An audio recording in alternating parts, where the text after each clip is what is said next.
Hello everyone, here we go. Welcome back to Katawa Shoujo. Last time, Misha let us slip that we know some sign language.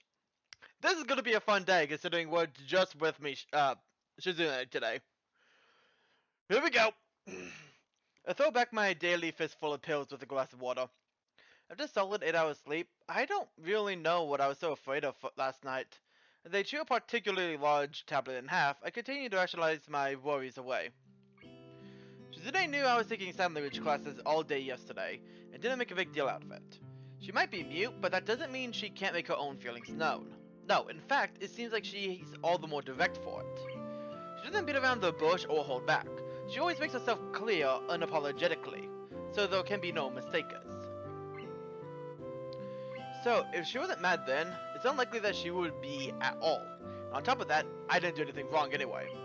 But as the fear of mine recedes, the thought of spending a couple of days with Shizune without, well, a couple of days with Shizune without Misha takes its place. I hadn't really thought about it yesterday, but the idea becomes more and more intimidating. It's true I can understand language, like sign language, pretty well, but I would definitely hesitate to say that I could make it above a basic level. And if she were to speed up her signing, which she does quite a bit, I don't think I can keep up. Signing too is not my strong suit. Doing both at the same time like Misha is still a decent dream. Hey Chan! What? Don't forget, you said you were going to help with building stalls today. Right in the school after classes are over, okay? I know. Last time you helped out, He-chan, we really appreciated it. This time, it's even more important, so skipping out is unforgivable, okay? I'm gonna ask why that is, but there isn't any opportunity to. Besides, Misha is behind in her classes, so it seems like a bad idea to distract her now that I know that. I can always ask her at lunch, which is what I end up doing. Because He-chan, a festival that celebrates a town is exactly what it sounds like. It's to celebrate your home and its history. Tanabata is different. It's for wishes and lovers. That definitely makes it more important, doesn't it?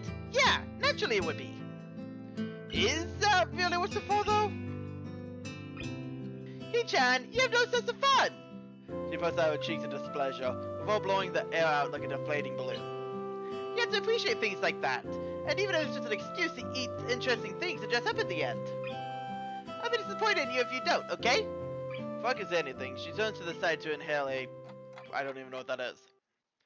After classes, I met Shizune behind the school, where it seems she already set everything up sometime yesterday. She greets me with a short wave, and then with a flourish of the hammer already in her hand, extends her arm towards the stalls behind her. Some of them already half completed, others still haphazard piles of boards bundled together with string. As time passes, I realize the pills can only do so much. I still get way more tired than should be normal. Luckily, Shizune's back is to me, so I can afford to take a lot of breaks without having to worry about her wondering why. When I stop and think about it though, I sort of feel pretty guilty for taking advantage of her inability to hear that my hammer stopped banging. It's a terrible thing to be happy about. Her work ethic is admirable. It's obvious that it bores her and even annoys her, but she doesn't slacken her pace. When she gets tired nailing a stall together with one arm, she switches to the other. Shizune, I feel like an idiot the second I say his name. I can't tell what I think. I can't tell what I think.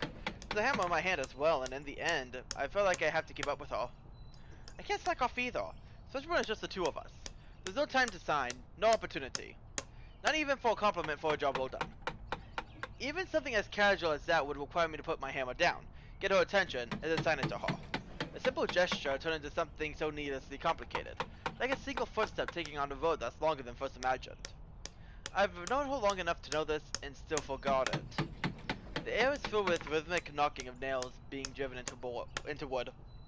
It's actually kind of nice after a while, to pass the monotony of the task at hand. I try to match my hammering to Shizune's, then alternate to try and form a beat. Of course, she doesn't notice. Makes me wonder, does the lack of sound make this seem more drawn out and boring to her? It is strange being unable to hear the result of her actions, even as she feels the vibrations through her fingers. Or having no concept of sound, does it bother her at all?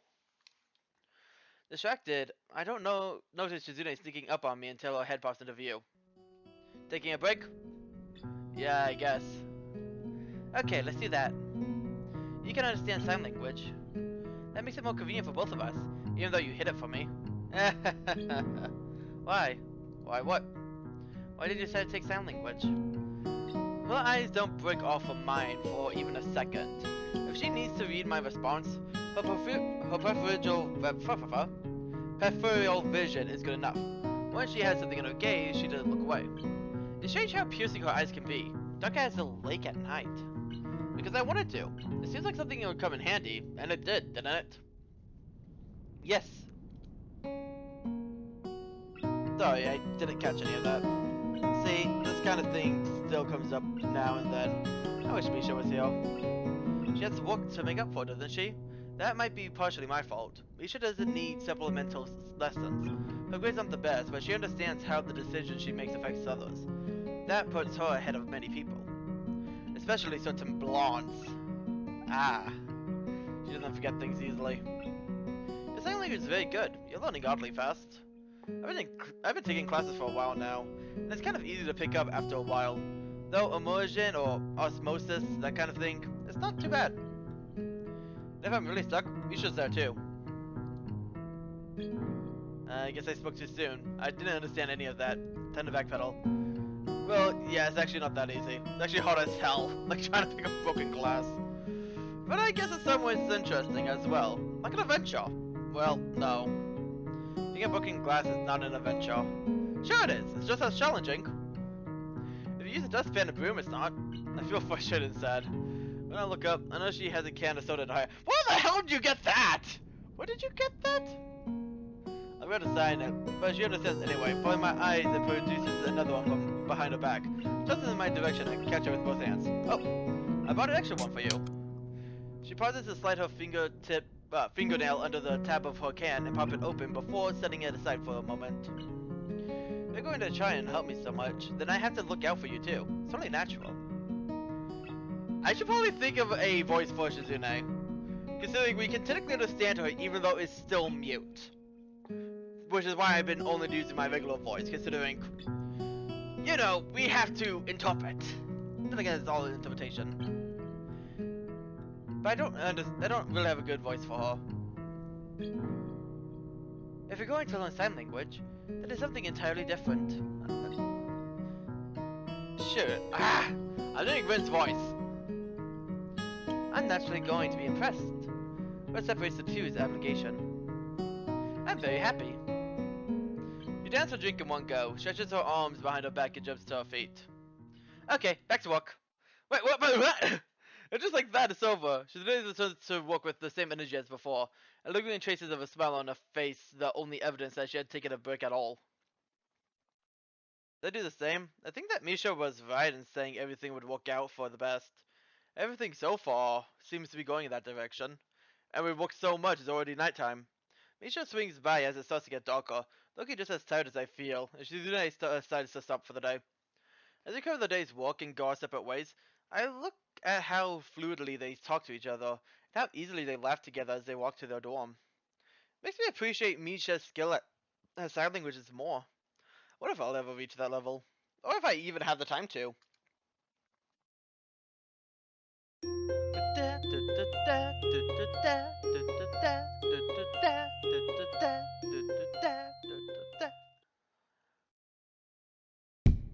Ah, the first thing I do this morning is trip over again. God damn it, Kenji! The first thing I do this morning is trip over once again over Kenji's package as I get out of bed, finding myself diving headfirst into the floor before I'm even fully awake.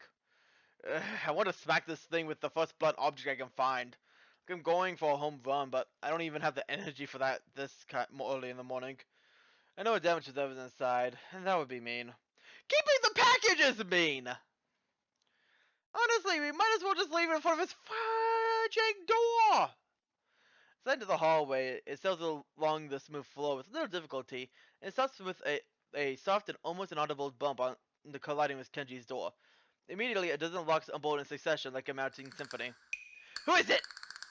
He says as he blindly steps forward into the hallway anyway, somehow stepping over the box in a way that would be uncharacteristically impressively graceful, if not for the fact I know it was wholly accidental. It's me. I got your mail. You're standing over it. I know. Thanks a lot, man. Yeah, whatever. So what's in it? He cringes, instantly turning very defensive and agitated. It's nothing. Come on, tell me, I'm curious. And you know, I almost broke my neck falling over it. And before that, I had to carry that stupidly huge box with it blocking my vision. Crossing rows with it in front of me. I think you can at least tell me what's inside of the trunk. It's secret stuff. I can't tell you because then it wouldn't be very secret and shit. It's nothing important. Well, if it's nothing important, you can tell me. If it's nothing important, why do you have to know? Why is that wrong? Why do you have to know? Why can't I know? Fudge. Why are you answering my questions with questions? Why won't you answer my first question? Why won't you answer my last question? I realize our voices are getting higher with each reply. Down the hall, a door opens up and someone sticks his head out quizzically to see what is going on. It was like such tools, but I bet I'm the only one out of the two of us with enough shame to realize that. Fine, you can take it to your grave. I have to get ready for school anyway. Damn, no! Why are you so hasty to leave? Stick around a little. You want some coffee? It's been a while. You know, I thought you were dead since you were so slow with the package delivery. You're lucky I was willing to deliver the package in the first place, smartass. Whoa, calm down, man. You're so confrontational. Is it because of that student council thing? I hear you hang with them now. You heard it from me, when I told you. Really? Yeah, well, whatever, man. The point is they are terrible. You're the new guy, so of course you wouldn't know. But around here, she's a very divisive figure. Before you came here, she tried to institute a badge policy. It's a long story, so maybe you should sit down. I went for a chair, but couldn't find one as we were in the goddamn hallway. I raised a finger and started thinking that maybe I should tell him that, but he's already started talking. Not wanting to waste the arm movement, I look at my watch instead.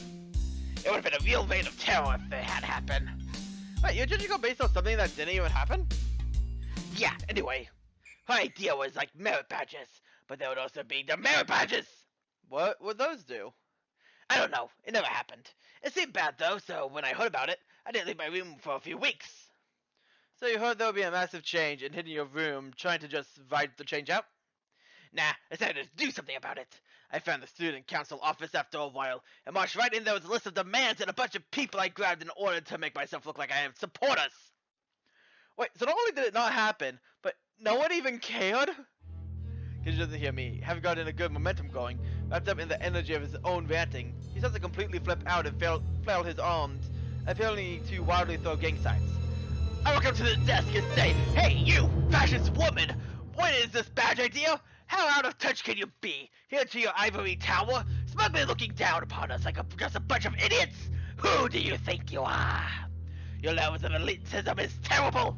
You're probably one of those outrageous rich people who had chauffeurs drive them around slums so they can point or laugh. And only drink pricey coffee beans shot out of the latest living dinosaur and brewed in a solid gold skull. And how could you? Go open up a history book. Don't you know that the bogiest are always overthrown in a bloody revolution for shit like this? Stupid! You are an idiot. Sure, the revolutionaries usually end up turning everything into utter clusterfuck later on, but a maniac is the only kind of person who can create a policy like this. It's like something I would create to make people suffer, only real, and you want to institutionize it. Where will these digressions of our rights end? We are people. This is not justice. That's what I said. Then I added a cry of, they can take our things, but they'll never take our freedom! To appeal to the masses, like in that movie about the life of William Wallace, where they took his things, but not his freedom, and then killed him.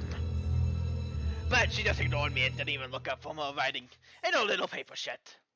Maybe I overwhelmed her with my logic so badly that she just retreated into denial. Maybe she's just an asshole. Either way, she didn't reply. The future refused to change. To top it off, on the way back, I realized I lost my student ID somewhere. This is the story of my life, a constant and seemingly futile struggle, like trying to climb up a brick wall with sponges for hands. You said nothing changed, but she didn't make anyone wear a bunch of stupid badges. So it did change? Yeah, that's true. Okay, maybe they're not so bad then. I guess that counts for something. If I can get Keiji to admit that maybe 2 women may not be so bad after all, I'll take it. Especially if it allows me to slip out of this conversation. I didn't realize how much time had gone by. I've tried to run through my usual morning routine as quickly as possible. Sorry. I check my watch again as I leave the dorms to see that I'm already late. Fudge! Fortunately, the rest of the day goes more smoothly. After classes are over, I had to meet with Shizune again. Behind the school, I catch her leaning against a completed stand with parts of it still fleckered with bits of paper and tape. Remnants of signs from the last time it was used. As I'm manually spinning a nail in her hand, she hasn't noticed me yet. The temptation to sneak up on her is unbearable. Years of watching foreign wildlife documentaries have prepared me for this. And downwind, conditions are favorable. However, the more I think about it, the more I still think about the idea. If I get caught halfway, I'll look like an idiot. And if she doesn't know me, I could end up with an injury. Either way, I'll also look a little insensitive. So it'll probably be best to not try anything funny. As disappointing as it is. I walk in front of her, stunning her a little. What's the surprise? Did I catch you slacking off? No, I was just taking a break. You don't look like you broke a sweat. That's some break though, President. As I start back and forth momentarily, and I think I managed to fluster her. There's aspiration on her face and a little tension as well. But she can't back down. That would be unthinkable for her. Her fingers dance across each other impatiently. You're acting competitive today. Are you trying to get my blood boiling? Do you want to begin a contest? We'll race to see who can construct the most stalls by sundown. No, I'm teasing you. That's okay. It's not a real student council if you can't tease the student council president a little. You agree, don't you?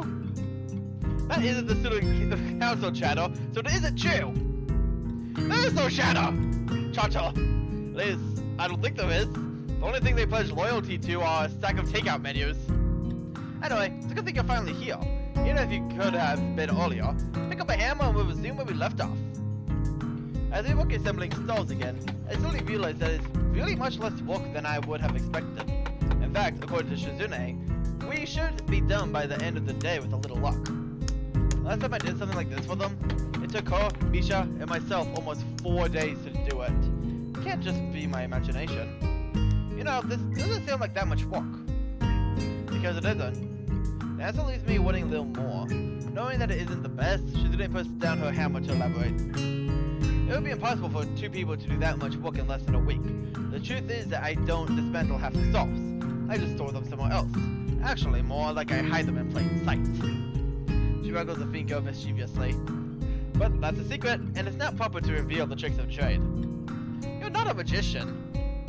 Winking, she takes out 2 plastic containers from her bag, then puts them down on a nearby board before raising her hand slightly as if to say, "Ta-da!" I made lunch today for the both of us. You can have this one. The food shifted in my bag, and now some of it's mixed together. Here's me one of the containers. I opened it, and it looks delicious, if a little simple. She hands me a pair of chopsticks as if she had just remembered to, and I eat well, looks like some grilled beef. It's very tasty. Yeah, you don't like your food touching other food? I do not. You're very picky.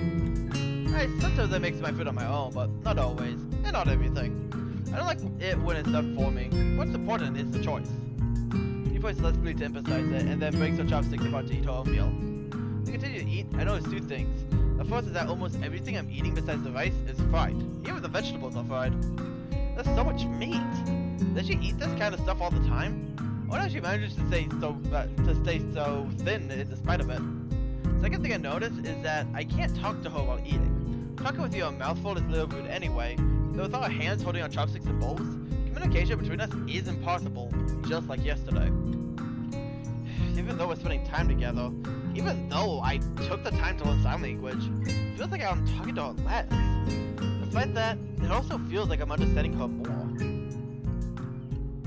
Oh! Hey, Lily! Oh no! I hear the sound of something tapping against one of the stands and look up to see Lily standing off to my side, feeling her way around with her cane. Oh, hi! I narrowly catch myself before I can say, I didn't see you there. Oh, Hisao? Is that you? I thought that I saw something delicious cooking and wondered who it might be. What is she saying? I started to move my hands in parallel to saying something completely different to Lily. This has to be why Amisha just signs everything all the time. A bit sillier, but it seems like it would simplify things a lot. Shizune tense her fingers delightfully at my translation, as if from hearing a joke. Oh, this food was cooked hours ago. For someone as slow as yourself, who can't even turn it in a piece of paper without being a week late, I guess your perception of time would be a little different. That's not very nice. Brown crosses Lily's face in response to a reply to something she didn't hear. Sorry, I'm just having a late lunch here. Student Council President cooked everything. Is the Student Council President here right now? She's right here. I apologize. I didn't notice. Maybe our level of presence is much higher. I was not aware that the Student Council serves lunch outdoors. Why wasn't I invited? I think that is good to have enough free time to be able to do things like this, however. What is she saying? If I were to invite you anywhere, you would just show up late. Suzune's words are outside of Lily's perception, a fact that is by the second increasingly maddening to her. Translate for me completely, please. What polite phrasing. It's a shame that she's essentially asking me to let her fully realize the dogs of war. Still, I can't just do nothing. The feeling of being unable to even respond and be understood is so isolating. She would never forgive me. I was just having her words a little. Well, actually, this was all cooked a while ago. Really? That's nice. Turn over here. It's very disrespectful to not look at the person you're speaking to. That isn't a way a prim and proper lady should conduct herself. However, what I'm saying is really what Shizune is saying. She doesn't like it when people don't look at in her direction when she's trying to make a point. She's, to the right of my voice. Although, in that case, I can understand why Lily wouldn't. That is a very awkward situation, and it started being the sole conduit for dialogue between the two of them. Yeah, I can definitely see why they're enemies, because this is so awkward! Truthfully, I'd forgotten what happened the last time they butted heads like this. It's clear Shizune remembers, and Lily's being pretty hostile herself in her own way. I'm sorry, such formalities slipped my mind completely. I forgot that the Student Council President is the type of person who would demand such respect and adherence to the rules at all times. I suppose student government requires you to keep a tight ship. Then again, she completely has time for her own food as well. So that must not be completely true. Student Council is not a dictatorship, nor a zero-sum game. Shizune points at Lily with her finger out like a barrel of a gun. Several fingers explosively, causing her to flinch and become visibly upset. Is that so? Then that makes it more impressive that you have been a part of it for so long, playing it as though it was one. I admire the fact that you are so tenacious to manage it all. You must be so responsible as well. As much as I would like to be, you can't complain about yourself though, can you? You're very responsible. Actions like requesting a deadline to be extended, and then running all the way through to the next deadline, that's a very model of responsibility. Shizune is happy to hear that, but apparently you're pretty responsible yourself, she says. Does she really? More or less! Lily doesn't seem very happy. We're not holding a cookout, we're just taking a little lunch break. We're actually out here building stalls for the festival. You wouldn't know since you never go outside. Did you run out of tea?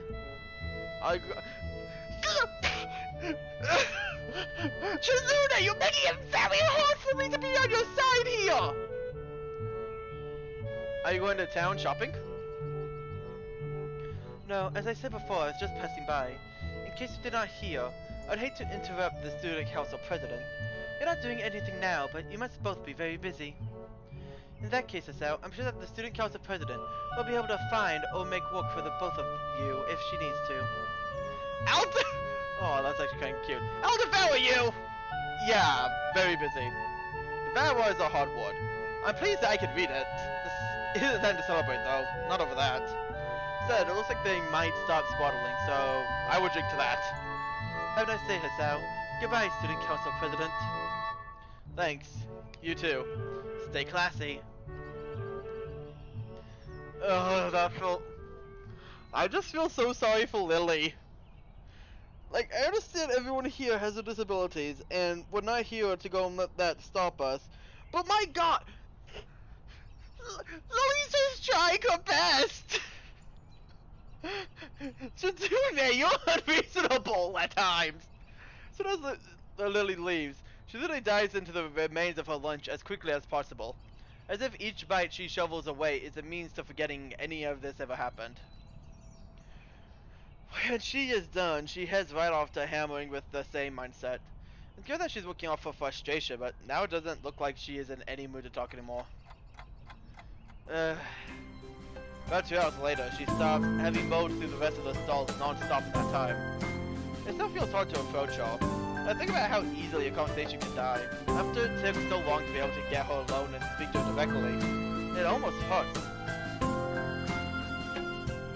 Your translation was good. Really? First class. She punctuates it with a thumbs up. Hell yeah! For your level. Fuck. There aren't many deaf people in the school, and sign language classes have been on the edge of getting cut for a while now. I'm sure you don't have many classmates, am I right? If you're only learning sign language now, it's really going to be limited. That's my interest in it. Fuck. Sorry, that just sounds a bit loud. And it seems to be getting a bit caught up with my volume. I have to put it back later. I'll say when we get there. If you're only learning sign language now, your speed is going to be limited. That's why interested in weights, because it takes more effort than normal just to communicate. I imagine it's the same with all languages. In such a situation, conversations in language are less than they would inherently be to start with. I don't understand that word. That's what? Spontaneous. You're just the only person who can really capture it.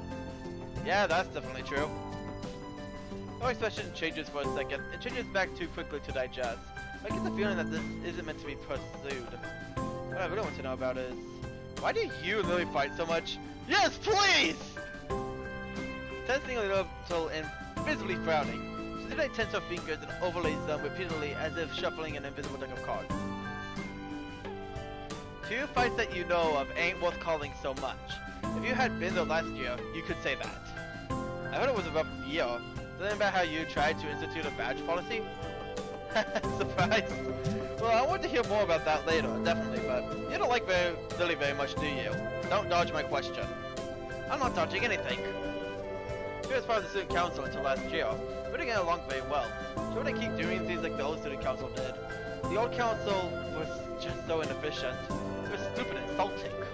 I wanted to do more, and we had a fight. A lot of fights. She couldn't do anything on time. Then she said that what I wanted to do was meaningless, just extra busy work. Is this like meaningless busy work to you? Then it gestures around us. What's really meaningless is the student council that doesn't do anything. Weak, lazy, and boring. Especially boring. I couldn't get excited over sitting in a room with nothing to do. That's just a waste of time. Why would I even be there? It didn't get my blood flowing. Arguing with her does that. If she could have been that motivated before, she would have had to put so much dedication into being my enemy. Though if she shows that much spirit, it's not a complete loss. At least it's something, it's still exciting. I see. And what about this badge thinking? She laughs, covering her mouth with her hand as if to hide it. Her laughter is the only thing she regularly tries to hide. That was just a joke. Having a fun sometimes is important too. Hey, you said I couldn't see student council. Anyway, that's all for this time. This is Reselling the Drug Gamer. I hope you enjoyed the series so far. I hope to see all you guys again next time. See you guys then.